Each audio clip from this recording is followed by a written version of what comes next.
દોસ્તો, અમે તમને જણાવી દઈએ કે છેલ્લા કેટલાય દિવસોથી જ્યારે આ ઘટના સોશિયલ મીડિયા પર વાયુ વેગે ફેલાઈ રહી છે અને જ્યારથી જ આપણને ખબર પડી કે ભારતના ગુજરાત રાજ્યના ભૂતપૂર્વ સીએમ એટલે કે વિજયભાઈ રૂપાણીનું પણ પ્લેન ક્રેશ દુર્ઘટનામાં એમનું નિધન થયું છે, ત્યારથી જ અનેક લોકો એમને હવે શ્રદ્ધાંજલિ પાઠવી રહ્યા છે. સોશિયલ મીડિયાના માધ્યમથી પણ કેટલાક લોકો શ્રદ્ધાંજલિ પાઠવી રહ્યા છે. એમનું ડીએનએ રિપોર્ટ દ્વારા, ડીએનએ ટેસ્ટ દ્વારા એમની બોડીની પરખ કરવામાં આવી છે અને એમના પરિવારના જુદા જુદા સભ્યો, એમના રિલેટિવ્સ અને સગા સંબંધીઓ પણ હવે પહોંચી રહ્યા છે.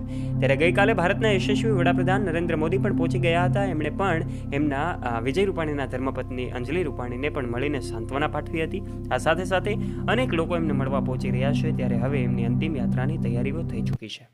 એમનો દીકરો, જેનું નામ છે, એટલે કે નામ તો ન સોશિયલ મીડિયા પર કહી શકાય, પરંતુ એમનો દીકરો જે છે અમેરિકાથી આવી ગયો છે અને એમના જે કાંઈ પણ પરિવારના સભ્યો છે એ પણ પહોંચી ગયા છે.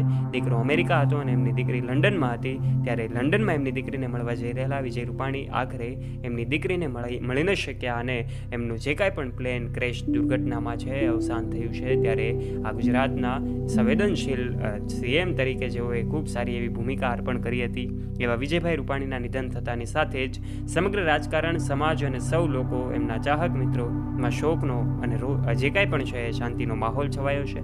ત્યારે દોસ્તો, હાલમાં જ આ સમાચાર જ્યારથી સોશિયલ મીડિયા પર ફેલાયા છે ત્યારથી સૌ લોકો નવાઈ પામી રહ્યા છે કે એમની અંતિમ યાત્રામાં લાખો લોકોની જનમેદની જામી ગઈ છે.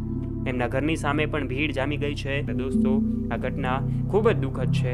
સૌ દિવ્ય આત્માઓ માટે આપ કોમેન્ટ બોક્સના માધ્યમથી શ્રદ્ધાંજલિ પાઠવવાનું ચૂકતા નહીં અને એમના પરિવાર પર આવેલી આ દુઃખની ઘડીને સહન કરવાની શક્તિ ઈશ્વર આપે એવી પ્રાર્થના કોમેન્ટ બોક્સમાં અવશ્ય કરજો. ઓમ શાંતિ અવશ્ય લખજો.